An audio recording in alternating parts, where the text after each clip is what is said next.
तो स्टूडेंट्स, जैसे कि हमने चैप्टर शुरू किया हुआ है इंटीग्रल, और इस चैप्टर में हमने सबसे पहले इंटीग्रल क्या होता है, इनडेफिनेट इंटीग्रल एक्चुअल में बात कर रहे हैं फिलहाल। इनडेफिनेट इंटीग्रल क्या होता है उसकी इंट्रोडक्शन वीडियो पहले मैंने बनाई थी, वो आप सबने देख ली होगी। जिसने अभी इंट्रोडक्शन वीडियो नहीं देखी वो पहले इंट्रोडक्शन वीडियो को देखें, क्योंकि इंटीग्रल क्या है, उसके क्या फॉर्मूले हैं, क्या कॉन्सेप्ट हैं, उसके बिना हम एक्सरसाइज को कैसे करेंगे, क्वेश्चन कैसे करेंगे। सबसे पहले आप लोग एक बार जाकर इसी प्ले लिस्ट में मिलेगी आपको एक्सरसाइज 7.1 इंट्रोडक्शन के नाम से, ये तो है सॉल्यूशन के नाम से। एक्सरसाइज 7.1 इंट्रोडक्शन की वीडियो देखें, जिसमें मैंने बहुत अच्छी तरह से समझाया हुआ है कि इंट्रोडक्शन क्या होता है, उसका ज्योमेट्रिकल इंटरप्रिटेशन क्या है, किस तरह से फॉर्मूले यूज़ होते हैं। ठीक, उसके बाद आप इस वीडियो पे आना। ठीक है, तो अभी हम सब फॉर्मूले वगैरह या मैंने तुमको समझा दिए थे, सब फॉर्मूले लिखवा दिए थे मैंने तुमको, इंटीग्रल क्या होता है बता दिया था। अब हम कैसे उन सब फॉर्मूले को, उन सब कंसेप्ट को हम क्वेश्चन में यूज़ करेंगे, वो हम आज शुरू कर रहे हैं। तो हम आज शुरू करने जा रहे हैं एक्सरसाइज 7.1 NCERT जो पार्ट 2 बुक है, जो क्लास 12 में, उसका चैप्टर नंबर 7 एक्सरसाइज 7.1। तो हमारी बुक में जो क्वेश्चन है वो है क्वेश्चन नंबर 1 से लेकर और 22 तक, 1 से लेकर 22 तक के क्वेश्चन है। लेकिन पहले हम जो क्वेश्चन करेंगे वो आज स्टार्ट करेंगे 7 से लेकर एंड आगे तक करते रहेंगे 22 तक, क्वेश्चन 7 to 22। जो क्वेश्चन 1 to 6 हैं वो क्वेश्चन अभी रोक के रखो, वो क्वेश्चन भी करेंगे हम इस एक्सरसाइज के एंड में करेंगे। जैसे एक्सरसाइज 7.1 पूरी हो जाएगी तब उन क्वेश्चन को करेंगे। उनको कराने का एक अलग तरीका है, क्यों अभी उनको छोड़ रहा हूँ तब वो जब भी बताऊँगा बाद में ही। फिलहाल उनको भी रोक कर रखो 1 से 6 तक। फिलहाल शुरू करते हैं 7 क्वेश्चन से। तो ठीक है, तो क्वेश्चन नंबर 7 में integral x square into 1 minus 1/x square into dx। एक बात और है, क्योंकि हम अभी इंटीग्रल को शुरू कर रहे हैं और इंटीग्रल बहुत बड़ा टॉपिक है, तो आपको बहुत ध्यान से क्वेश्चन को देखने हैं कैसे मैं सोल्व कर रहा हूँ। और 1-2 क्वेश्चन जब मैं आपको यहाँ पर करा दूंगा तो उसके बाद ऐसा ना करें कि सारे क्वेश्चन मैं ही कराता रहूँ। यहाँ पर खुद से क्वेश्चन करके देखें, वीडियो को रोक दें, पॉज कर दें एक बार और फिर क्वेश्चन को करके देखें। जब क्वेश्चन आप पे ना हो तब वीडियो को देखें, पहले ट्राई खुद से करें एक बार उनको, ठीक है ना। ये तरीका होता है करने का। बाकी क्वेश्चन में कैसे करा रहा हूँ जल्दबाजी ना करें, बिल्कुल ध्यान से, बहुत ध्यान से इनको देखते रहें कि कैसे करा रहा हूँ, किस तरह से मैं इनमें मेथड जो है या फॉर्मूले है कैसे अप्लाई कर रहा हूँ। ठीक, तो वैसे तो मैंने ये बात इंट्रोडक्शन में बताई भी दी थी कि ये जो चीज़ होती है, ये वाली जिस सिंबल मैंने बनाया हुआ है, ये क्या था, क्या बोलते हैं इसको, sign of integral. Sign of integral, ये इंटीग्रल का सिंबल है, साइन ऑफ इंटीग्रल। और ये जो लिखा हुआ है एक्स में पूरा फंक्शन, इसको क्या बोलते हैं, बताया था ना उस दिन, इंटीग्रांड। जिस फंक्शन को इंटीग्रेट कर रहे हैं उसको बोलते हैं इंटीग्रांड। और dx वेरिएबल ऑफ इंटीग्रल,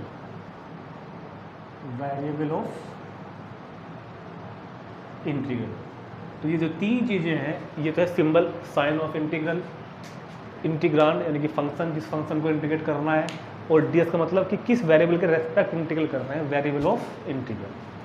ठीक है, वैसे ही सब बातें मैंने आपको सबको पहले बता चुका हूँ। और इंटीग्रल जब कर देते हैं जो निकल के आता है हमारा, ठीक, वो जो प्रोसेस है पूरा करने का, उस प्रोसेस को क्या बोलते हैं, इंटीग्रेशन। इन सब बातों पे हम बहुत अच्छी तरह से इंट्रोडक्शन वीडियो में बात कर चुके हैं। तो अब ज़्यादा देर ना करते हुए क्वेश्चन कैसे करने हैं, मेन मुद्दा है हमारा आज का, क्वेश्चन कैसे करने हैं आइए देखते हैं। सबसे पहले इस एक्सरसाइज में जो हमारे इंटीग्रल का पहला फॉर्मूला मैंने आपको समझाया था उस दिन, वो यूज़ होगा। तो मैंने उसको पहले यहाँ पे लिख दिया है, integral x power n into d x is equal to क्या था, आप करो x की power n+1 upon n+1। Integral of x की power n into d x is equal to क्या था, x power n+1 upon n+1, जबकि n where n is not equal to -1, n -1 ना हो, क्योंकि जिस केस में n -1 होता है, यानी कि वो क्या बताया था उस दिन, 1/s हो जाता है ना, फिर तो 1/s पे तो मान जाता है ना -1, तो इसका तो इंटीग्रल डायरेक्ट है ना हमारे पास, log x, इसका तो इंटीग्रल डायरेक्ट है ना हमारे पास, log x या log mod x। ठीक, आई तो integral x² into 1 - 1/x² dx is equal to सबसे पहले क्या करोगे, इंटीग्रल को अंदर मल्टीप्लाई कर देते हैं। अच्छा, हमको करना क्या है, हम क्यों कर रहे हैं मल्टीप्लाई अंदर? हमको पहले अपने फंक्शन को उस क्या कहते हैं, उस फॉर्मेट में बदलना है जिस फॉर्मेट में हमको फॉर्मूले याद है। इंटीग्रल जो फॉर्मूले हैं, एक्स वाले, साइन कॉस ट्रिग्नोमेट्री वाले, इनवर्स वाले, हम क्या ये क्वेश्चन अभी हम फॉर्मेट में है, अभी एक के बाद एन के फॉर्म में तो है मगर अलग अलग है ना। पहले मल्टीप्लाई करके इसको इस फॉर्म में लेके आएंगे, एक्स पावर एन के फॉर्म में, where n is not equal to -1, तब फॉर्मूला अप्लाई करेंगे। तो इंटीग्रल ऑफ मल्टीप्लाई करो 1 में एक्स स्क्वायर, और जब इसको मल्टीप्लाई यहाँ करोगे तो क्या होगा 1 इंटू डी एक्स। बहुत ध्यान से देखना, ठीक, कुछ नहीं किया, मल्टीप्लाई करोगे। अब यही बताया था कि इंटीग्रल को डिस्ट्रीब्यूट कर देते हैं अंदर, integral x square d x minus integral 1 into d x. अब बताओ एक्स स्क्वायर डी एक्स का इंटीग्रल, मैंने कुछ क्वेश्चन कराए भी थे इस वजह से प्रैक्टिस के लिए याद होगा आपको। तो integral x square d x क्या होगा, x power 2 + 1 that is 3 upon 3 plus constant c, ठीक है। और मैंने इसको यहाँ मैंने इसको बोल दिया C1, क्योंकि दो इंटीग्रल कर रहे हैं ना। तो एक्स स्क्वायर का s³/3 plus constant C1, constant क्यों जोड़ते हैं, कैसे जोड़ते हैं, सब बताया सबको मैं तुमको पहले ही। और इंटीग्रल ऑफ 1 क्या होता है, अरे भूल गए क्या, integral of 1 into d x is equal to x, integral of 1 into d x is equal to x. तो integral of 1 is equal to x plus second constant 2 C2। X square का integral x³/3 plus constant C1, integral of 1 x plus constant C2। Now x³/3 plus C1 minus x minus C2, x³/3 minus x, और किसी constant C1 में से एक constant C2 minus कर दिया हमने। ये कोई कॉन्स्टेंट तो है, कोई रियल नंबर तो है, किसी कॉन्स्टेंट में से कोई कॉन्स्टेंट को माइनस करोगे तो क्या बचेगा, एक और कॉन्स्टेंट, उसको मैंने क्या नया नाम क्या दे दिया, सी। समझ में आया ना, सी कहाँ से आया भाई, ये कोई कॉन्स्टेंट है, ये कोई कॉन्स्टेंट है, माइनस करोगे प्लस करोगे कॉन्स्टेंट में बन के आएगा ना सी, ये वो कॉन्स्टेंट है सी। तो ये आपका क्वेश्चन नंबर 1 कंप्लीट हो गया। लेकिन ध्यान से सुनना, अब एक बात और मैं थोड़ा चेंज करने वाला हूँ यहाँ पर। क्वेश्चन करने का जो तरीका है, जो लॉजिक, जो कंसेप्ट है, वो तो यही है, वो तो यही है कि x² into d x s³/3 plus C1 minus 1 की जितनी भी बार आप इंटीग्रल करोगे वहाँ पर कॉन्स्टेंट आपको लिखना है। कॉन्सेप्ट तो यही है, लेकिन इन जनरल प्रैक्टिस, जनरल जब हम क्वेश्चन करते हैं प्रैक्टिस में, आपके स्कूल में भी ऐसे ही कराया होगा कि हम इन कॉन्स्टेंट को यहाँ नहीं लेते, इस कॉन्स्टेंट को हमको यहाँ पर नहीं लेना है, बल्कि मैं दोबारा ही कर देता हूँ रब करके एक बार। आंसर तो पहले मेरा आ गया था ना, दोबारा करते हैं एक बार। करना क्या है कि उस कॉन्स्टेंट को हम लोग बार बार नहीं जोड़ेंगे हर इंटीग्रल में। वापस आते हैं, x² का इंटीग्रल x³/3, अब मैं कॉन्स्टेंट में जोड़ रहा हूँ, x² का इंटीग्रल x³/3 माइनस 1 का इंटीग्रल क्या होता है x, और बस एक ही बार जोड़ देते हैं कॉन्स्टेंट c, और सोल्व करके ही इसका आंसर आ गया। मतलब वो काम करना, देखो वही आंसर आया अभी, आप पीछे जाओ वीडियो में, और वही आंसर अभी भी आया हुआ है। लेकिन बात क्या है कि x² का इंटीग्रल s³/3 प्लस C1 यहाँ आया था, 1 का इंटीग्रल x प्लस c भी यहाँ आया था, मगर वो दोनों कॉन्स्टेंट जुड़ के या घट के एक नया कॉन्स्टेंट बन के अपनी जगह आ गया। इस तरह मानते हैं। तो अब से अपनी प्रैक्टिस में हम हर एक क्वेश्चन में, मैं भी और आप भी ऐसे ही करेंगे कि ये चाहे 2 इंटीग्रल बन के आए, 3 बन के आए, 4 बन के आए, उनका इंडिविजुअली अलग अलग कॉन्स्टेंट नहीं जोड़ेंगे। फाइनली जिस लाइन में हमने इंटीग्रल कर दिया वहीं पे एक बार कॉन्स्टेंट जोड़ देंगे c, और फिर वहाँ पर लिखना पड़ता है बाद में where c is constant of integration, where c is constant of integration. और ये भी लिख सकते हैं where c is an arbitrary constant, c is an arbitrary. ये बात हर क्वेश्चन में लिखनी जरूरी है, c is an arbitrary constant. मैं आगे से लिखूँ या लिखूँ हर क्वेश्चन में, क्योंकि टाइम लगेगा बार बार, लेकिन where c is constant, c के बारे में बताना जरूरी है कि c क्या है। जब आप पेपर में क्वेश्चन करेंगे, अपने नोटबुक में करेंगे, तो आपको c को इंट्रोड्यूस करना पड़ेगा, c को बताना पड़ेगा कि c क्या चीज़ है। ठीक है, उतार लो इसको।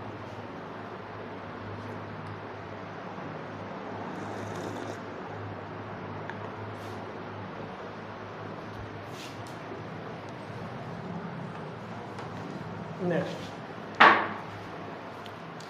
Question number 8, integral ax² plus bx plus c into d x. तो ये पहले इस इंटीग्रल को अंदर डिस्ट्रीब्यूट करेंगे।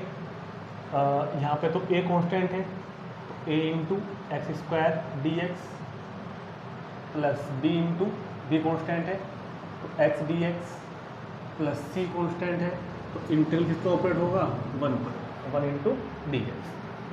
देखो ये सब हमारे फॉर्मूले में आ रहे हैं ना, एक्स स्क्वायर का integral x cube by 3, b into x का integral x square by 2 plus c into 1 का इंटीग्रल एक्स, और कॉन्स्टेंट ऑफ इंटीग्रेशन सी।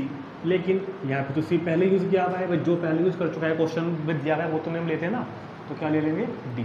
तो फाइनली हमारा आंसर क्या बना, a x cube by 3 plus b x square by 2 plus c x plus d. D is a constant of integration. ठीक है, question number 9। Question number 9 क्या कहता है कि 2x square plus exponential x या e power x into d x.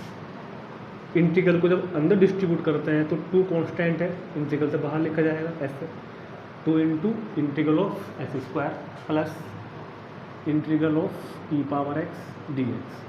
अब बताना ज़रा, फॉर्मूला यूज करो ऊपर वाला, एक्स पावर एन का integral x power plus 1 upon वही अपॉन में, एक्स स्क्वायर का integral x cube by 3 plus e power x का इंटीग्रल ई पावर एक्स, ठीक है, plus constant c, that is 2x cube by 3 plus e power x plus C.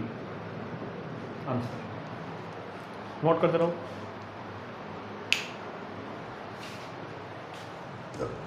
Next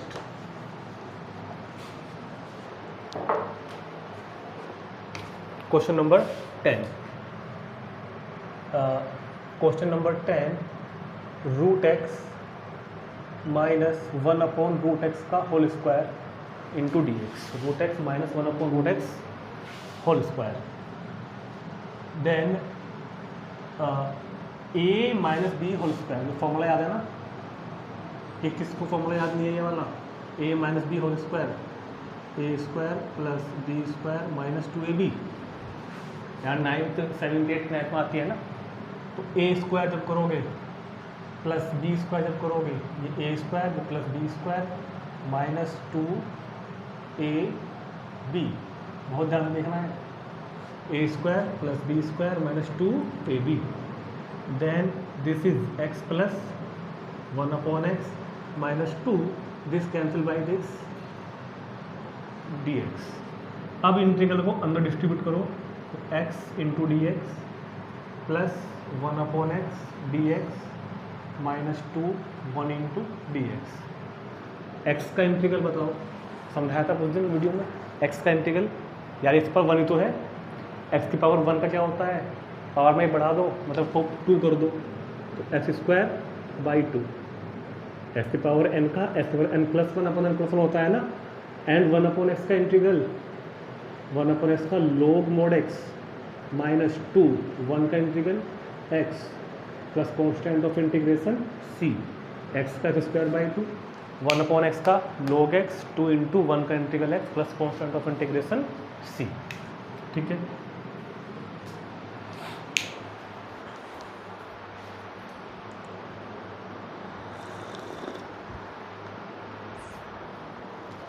question number 11, integral x का cube plus 5x square minus 4 upon x square into d x. अब इसको पहले अपने फॉर्मूलों से, फॉर्मूले की लिस्ट में, फॉर्मूले के फॉर्मेट में लाने के लिए क्या करना होगा हमें, देखो ध्यान से, एक्स स्क्वायर को तीनों के अपॉन में ले आओ अलग अलग, x cube upon x square plus 5x square upon x square minus 4 upon x square. इस एक्स स्क्वायर को इन तीनों के अपॉन में अलग अलग ले आए, तो यहाँ पर क्या बचा, पावर 3 पावर 2, तो x कैंसिल आउट, तो 5 और 1 अपॉन एक्स स्क्वायर क्या होता है, इसको क्या लिख सकते हैं, मतलब माइनस 2 पावर, अभी बन गया ना x पावर n, तो that is integral x d x plus 5 integral को अंदर ले गए, हमने डिस्ट्रीब्यूट कर दिया इंटीग्रल को, 4 इंटू एक्स की पावर माइनस 2 dx, मतलब इंटीग्रल के साइन को, इंटीग्रल के सिंबल को डिस्ट्रीब्यूट कर दिया। क्या होगा एक्स का, एक्स स्क्वायर बाई 2 प्लस 5, 1 का इंटीग्रल बता दो, 1 का integral x minus 4 x power minus 2 का integral x power minus 3, x power minus 2 का integral x power minus 1 upon minus 1 plus constant of integration c. समझ में आया ना ये, एक्स की पावर n, जब ये एक्स की पावर n है तो इंटीग्रल का क्या आएगा, एक्स की power n plus 1 upon n plus 1, तो एक्स की पावर माइनस 1 अपॉन माइनस 1, तो that is x square by 2 plus 5x minus minus plus 4, और ये हो गया अपॉन में x plus constant of integration c। Note करो।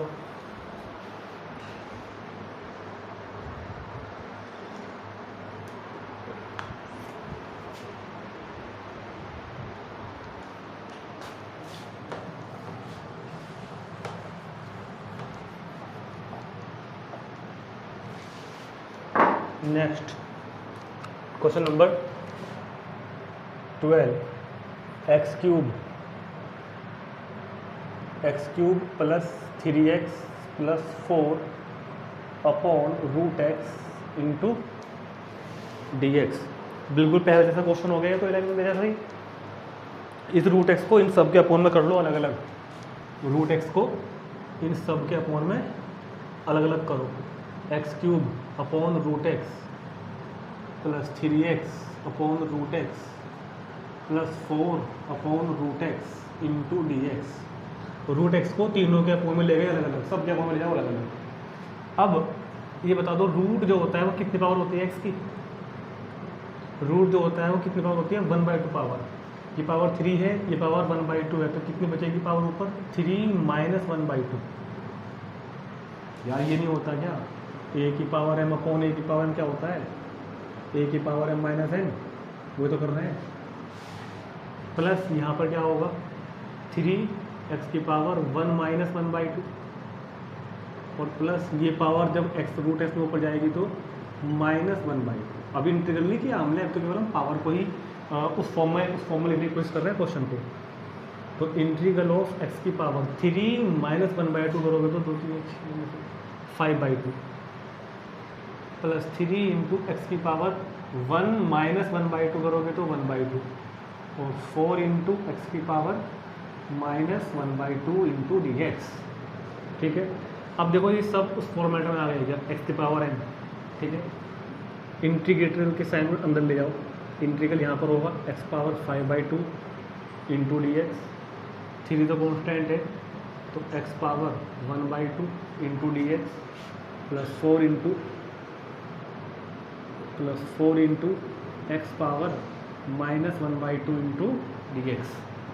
एक्स पावर n तो क्या होगा, एक्स पावर n प्लस 1 मतलब x power 7/2 upon 7/2 plus 3 into x power 1/2 क्या होगा, एक्स पावर 3/2 अपॉन 3/2, वो दोनों लगा रहे हैं ना, plus 4 into x power minus 1/2 क्या होगा, एक्स पावर 1/2 अपॉन 1/2 और प्लस सी। भाई जब 5/2 में कैसे आया ये, एक्स पावर n में, मतलब n में क्या करा मैंने, n प्लस 1, तो मैंने बताया ना उस दिन एलसीएम लेके क्या हो जाएगा 7/2। ऐसे ही इधर एक्स पावर कितनी है 1/2, तो 1/2 में जब 1 पावर प्लस करोगे तो क्या बन के आएगा इधर 3/2। इसलिए बता रहा हूँ कि इस चीज़ को रिस्टोर करने के लिए जिन स्टूडेंट्स को यहाँ दिक्कत आ रही है, इंट्रोडक्शन वीडियो देखे जाके एक बार, उसमें बहुत ब्रीफली बहुत ही आराम से डिटेल में समझाया हुआ है कि ये कैसे हो रहा है। एक्स पावर n का मतलब जब फॉर्मूला लगाते हैं तो x power n plus 1 upon n plus 1। तो जिनको यहाँ प्रॉब्लम आ रही है वो एक बार इंट्रोडक्शन वीडियो जरूर देखें। और अब ये रेसिप्रोकल हो जाएगा इसका, तो क्या आएगा 2/7 इंटू एक्स पावर 7/2 प्लस ये तो कैंसिल हो जाएगा इससे, 2 एक्स पावर 3/2 प्लस 2 4 जा 8 रूट एक्स प्लस सी। ठीक है, question number 12 is complete. Note down करो।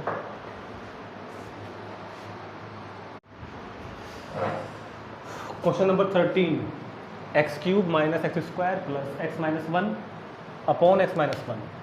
तो अभी तो ये हमारे फॉर्मेट में नहीं है फॉर्मूले वन, एक्स की पावर एन या वन अपॉन एक्स में तो नहीं है ना, लाना पड़ेगा। सोचो कैसे होगा।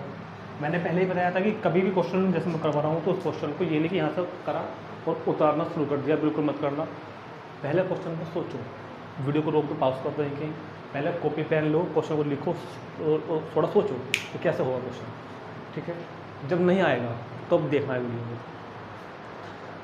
तो चलो शुरू करते हैं। क्या है जो शुरू की जो टर्म है ना, उसमें से देखो एक्स स्क्वायर कॉमन है, एक्स स्क्वायर कॉमन तो एक्स, एक्स स्क्वायर कॉमन तो वन, प्लस यहाँ से कुछ कॉमन नहीं है तो क्या कहते हैं, ऐसे वन कॉमन आ गया एक्स माइनस वन, और अपोन में एक्स माइनस वन है ही पहले से, इंटू डी।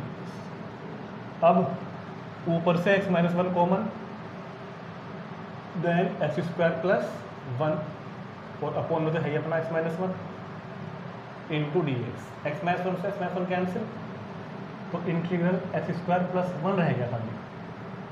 अब तो आ गया एक्स स्क्वायर की फॉर्म में, फॉर्मूले की फॉर्म में, तो integral of x square into d x, और यहाँ पर integral one into d x. X square क्या होता है, अब तो याद हो गया होगा, एक्स क्यूब बाई थ्री, और वन का integral x plus constant of integration c. ठीक, नोट कर लें फटाफट जल्दी से। 14,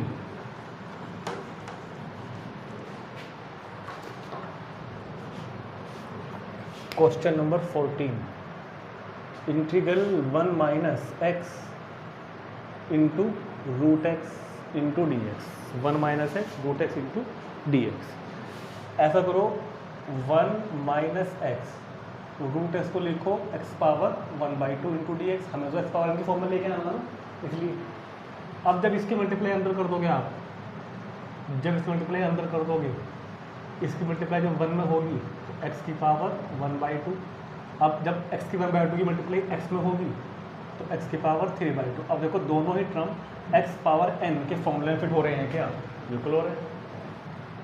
तो integral of x power one by two d x minus integral of x power three by two into d x. X power n, x power n क्या होता है फॉर्मूला, एक्स की पावर वन बाई टू का x की power three by two upon three by two, minus x की power three by two का x की power five by two upon five by two, और प्लस कॉन्स्टेंट सी।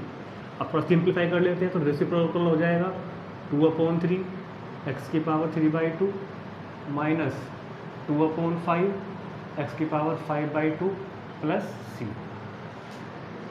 Easy question है बहुत।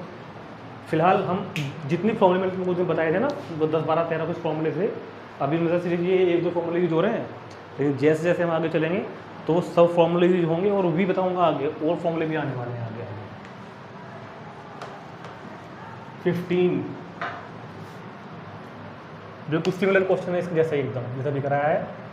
Question number 15, root x into three x square plus two x plus three into d x. Root x into three x square plus two x plus three into d x. तो root x को पहले हम we can write root x as x power one by two, x power one by two into three x square plus two x plus three into d x. Now multiply by x one by to in each term in the bracket, that is 3 into if base are the same then power of add x power 2 plus 1 by 2 that is 5 by 2 plus 2 into x power 1 plus 1 by 2 power कितनी होगी 3 by 2 and 3x power 1 by 2 into dx. तो each term in the form of x power n, each term in the form of x power n. Now distributing the integral sign of integral in the bracket 3 into x power 5 by 2 into dx plus 2 into x power 3 by 2 into dx plus 3 into x power 1 by 2 into dx. Now apply the formula x power n. x power n, x power 7/2 upon 7/2 plus 2 into x power 5/2 upon 5/2 plus 3 into x power 3/2 upon 3/2 plus constant c. 2 3 जा 6 upon 7 x power 7/2, 2 2 जा 4 upon 5 x power 5/2 plus 3 से cancel 3 और 2 पहुँच गया ऊपर, तो 2 x power 3/2 plus c. Here c is the arbitrary constant and c is the constant of integration. This c के बारे में बताना जरूरी है। 16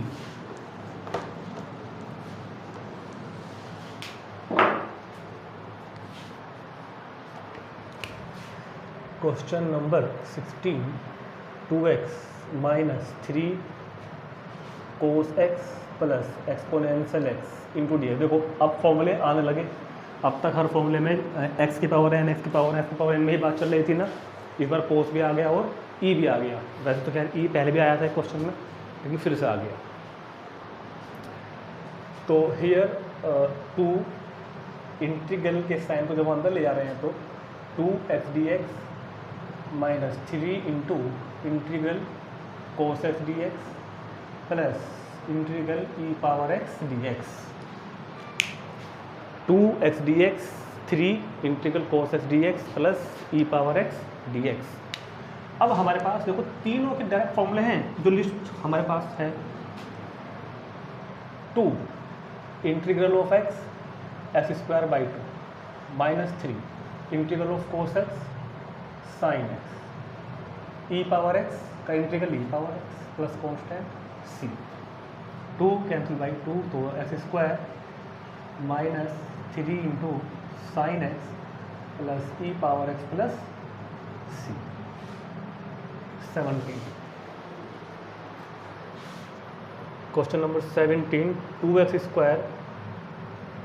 minus 3 sine x plus 5 root x।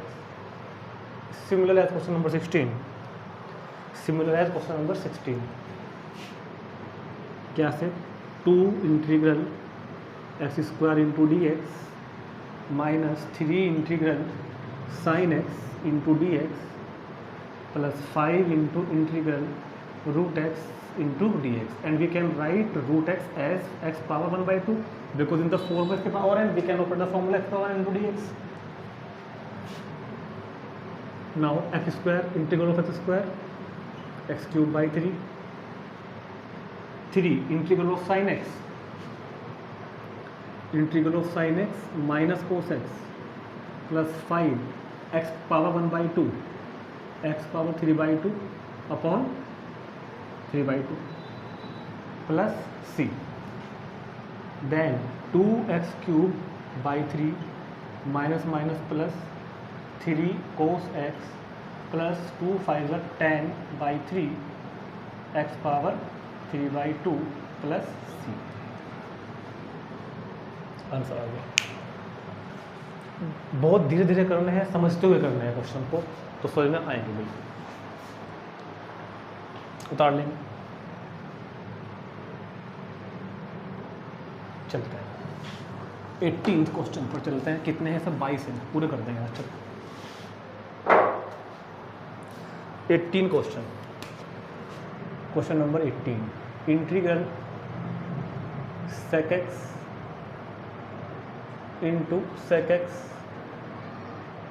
Plus tan x into d x. sec x into sec x plus tan x into d x. सबसे पहले sec x की multiply कर दो। इंटीग्रल sec x की जब अंदर मल्टीप्लाई करोगे तो sec² x, sec x की tan x में करेंगे तो sec x into tan x into d x. ठीक हो गया। अब इंटीग्रल को डिस्ट्रीब्यूट कर देते हैं अंदर। Integral of sec² x dx plus integral of sec x into tan x into d x. अब यहाँ पे कौन से फॉर्मूले यूज हो रहे हैं? देखो ध्यान से, ये दोनों डायरेक्ट बन के आए, दोनों का फॉर्मूला डायरेक्ट है हमारे पास।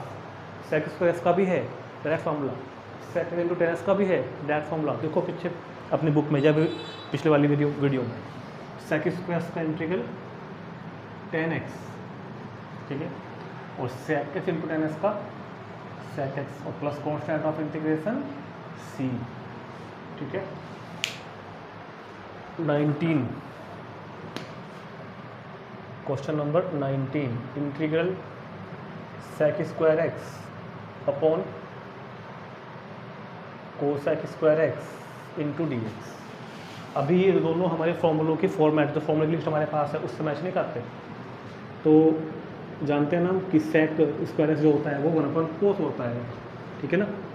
We can write sec square x as 1 upon cos square x and cosec square x as 1 upon sine square x into d x. अब क्या होता है, इसकी मल्टीप्लाई कहाँ होती है, यहाँ पर सबसे ऊपर जाके साइन स्क्वायर की 1 में साइन स्क्वायर एक्स और 1 की कोस स्क्वायर एक्स में cos square x into d x.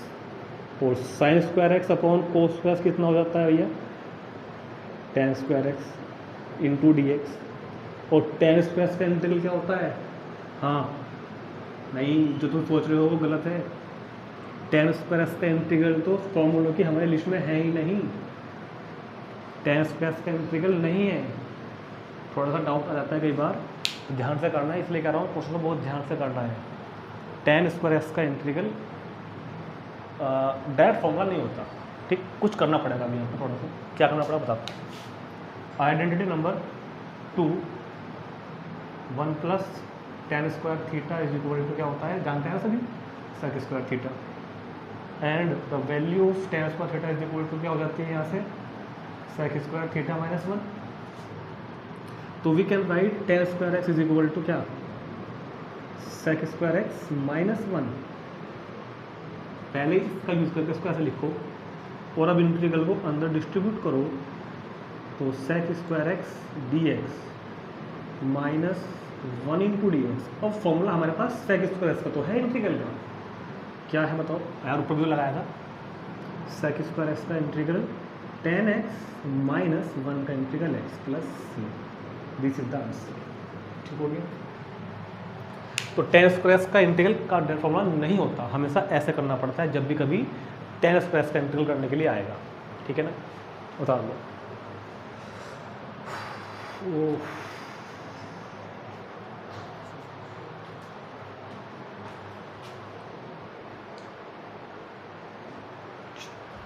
Question number 20,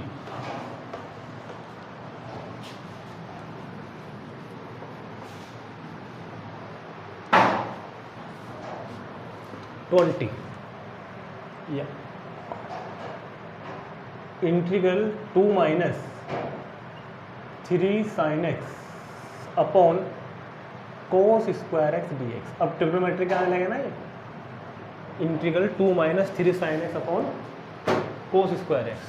so integral अपने फॉर्मूलों से मैच कराने के लिए पहले हम इसको ऐसे लिखते हैं अपॉन में, 2 upon cos square x minus 3 sine x upon cos square x into d x, ठीक हो गया।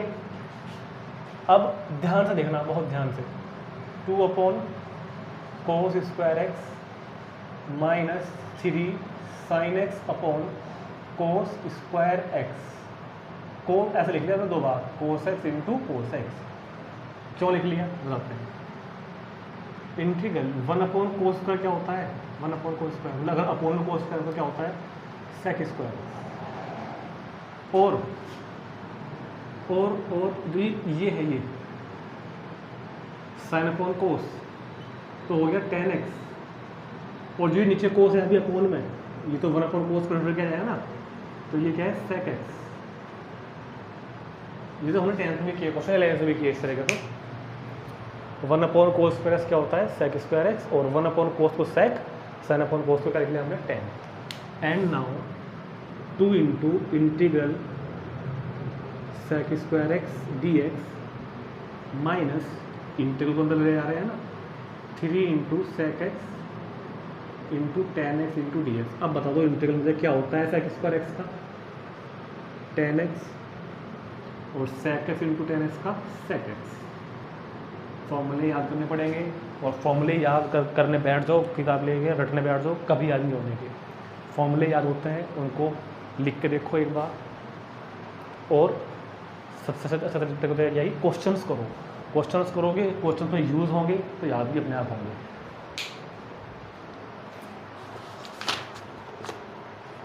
ट्वेंटी वन,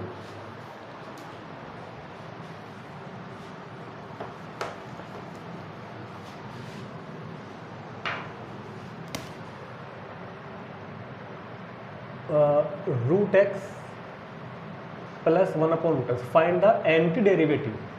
इसका पूछ रहा है एंटी डेरिवेटिव, और मैं पहले ही बता चुका हूँ एंटी डेरिवेटिव का मतलब इंटीग्रल ही होता है, कि मतलब इसका इंटीग्रल करना है, कि किसको इंटीग्रल करके, सॉरी किसको डिफरेंशिएट करके ये आएगा इंटीग्रल का, उसका जो रिवर्स प्रोसेस होता है ना, इंटीग्रल क्या होता है, रिवर्स प्रोसेस ऑफ डिफरेंशिएशन। तो इन अदर वर्ड्स मुझे को करना इसका इंटीग्रल ही है, root x plus one upon root x into d x. Simple question है बहुत। क्या होगा, एक्स की पावर 1/2 एंड इधर इसको लिख लेंगे एक्स की पावर क्या लिख लेंगे, -1/2। अब इंटीग्रल को अंदर ले जाओ तो एक्स की power 1/2 D x plus integral x की पावर -1/2 डी एक्स। एक्स की पावर 1/2 का इंटीग्रल मतलब एक्स की पावर n का पूरा फॉर्मूला, एक्स की पावर n+1 अपॉन n+1। ऐसे इधर एक्स की पावर n+1 अपॉन n+1 और प्लस c। तो ये क्या बन गया, 2/3 एक्स की पावर 3/2 प्लस 2 इंटू इसको क्या लिख सकते हैं, रूट एक्स प्लस सी। आ रहा है सी आ रहा है ये वाला, इसका रूट नहीं लिखा, इसने इसको 1/2 लिखा हुआ है, कोई नहीं। 2/3 x power 3/2 2 x power 1/2 plus c. तो option c is correct, option c is correct. Clear होगी बात। चलो स्टूडेंट्स उतार लो फटाफट। Last question in the exercise, last question 22।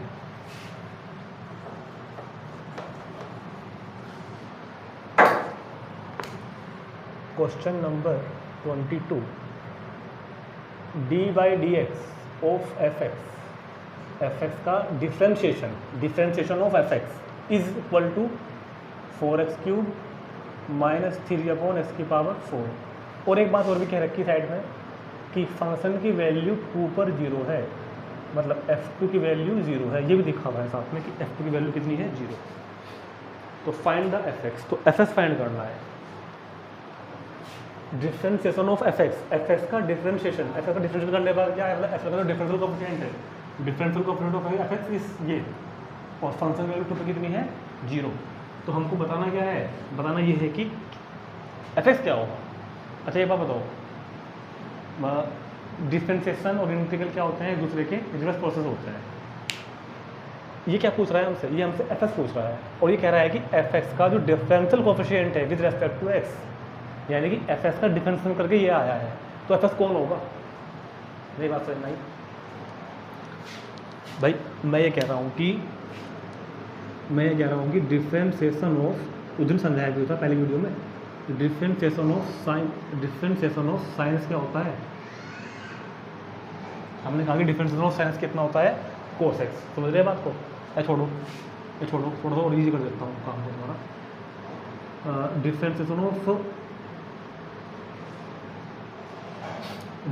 Of log x क्या होता है, 1/x। ठीक, इसका डिफरेंशिएशन करके ये आया ना, तो इसका इंटीग्रल करके क्या आएगा, ये आएगा नहीं आएगा। ठीक है, अब मैं इसको कर देता हूँ गायब, मैंने इसको गायब कर दिया, ये लो क्वेश्चन ये तो बन रहा, मैंने इसको गायब कर दिया। डिफरेंशिएशन ऑफ fx 1/x है, तो fx कैसे आएगा, fx आएगा इसको इंटीग्रेट करके, अरे इसको इंटीग्रेट कर दो ना बाबा, 1/x को इंटीग्रेट कर दो तो fx निकल जाएगा ना, log x तो था पहले, इसका इंटीग्रेट करके log x तो आएगा। ठीक है, तो कुल मिला के हमको शॉर्ट में बात अगर करें तो अगर एफ एक्स का डिफरेंशियल करके ये आया हुआ है तो this implies that F x जो होगा वो इसका इंटीग्रल होगा। बस ये बात होनी है, एफ एक्स जो होगा वो इसका इंटीग्रल होगा, तो इसका इंटीग्रल कर दो, एफ एक्स हमारे पास होगा integral x cube into d x minus 3 into, इसको लिख लेते हैं एक्स की पावर -4 इंटू डी एक्स, तो 4 इंटू एक्स की पावर 3 का इंटीग्रल एक्स की पावर 4 -4 और एक्स की पावर -4 का इंटीग्रल एक्स की पावर -3/3।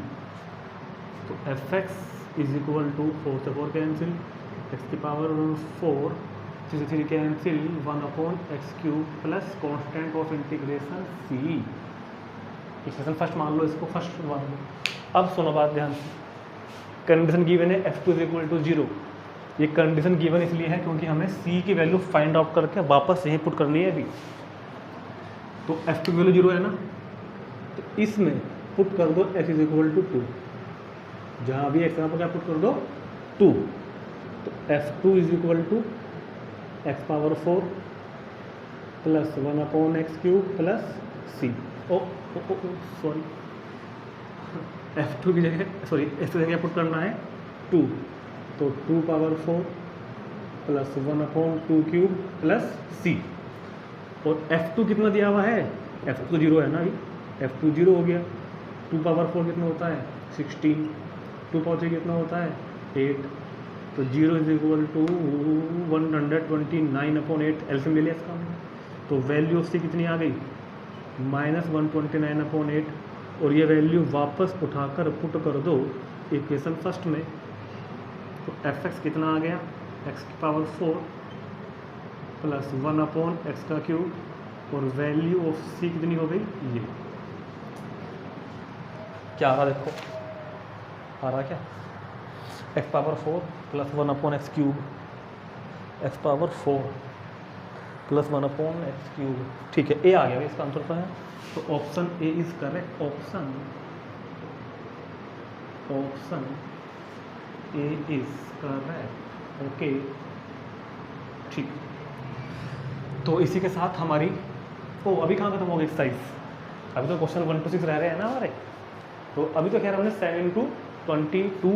से 22 के क्वेश्चन किए हैं, और क्योंकि वीडियो फिर ज़्यादा लंबी हो जाएगी फिर आप इसको हम यहीं स्टॉप कर देते हैं। अगली वीडियो बनाऊंगा, उस अगली वीडियो में क्वेश्चन नंबर 1 to 6 तक के क्वेश्चन जो हमने भी ऊपर छोड़ दी थी वो भी हम अभी करेंगे। ठीक, फिलहाल मैं इन क्वेश्चन में 7 से लेकर 22 तक के क्वेश्चन में अगर कोई भी प्रॉब्लम है, अगर कोई डाउट रह गया हो, कोई कंसेप्ट ना समझ में आया, कोई बात अगर रह गई हो, तो आप मुझे वीडियो में नीचे कमेंट करके बता सकते हैं। ठीक है, आपके कमेंट को मैं जरूर पढ़ूंगा और उसके ऊपर फिर से जो भी पॉसिबल वीडियो होगी वो मैं डाल दूँगा, तो बहुत ध्यान से करना है। ठीक, तो बस इस वीडियो में इतना ही, फिर मिलते हैं आगे।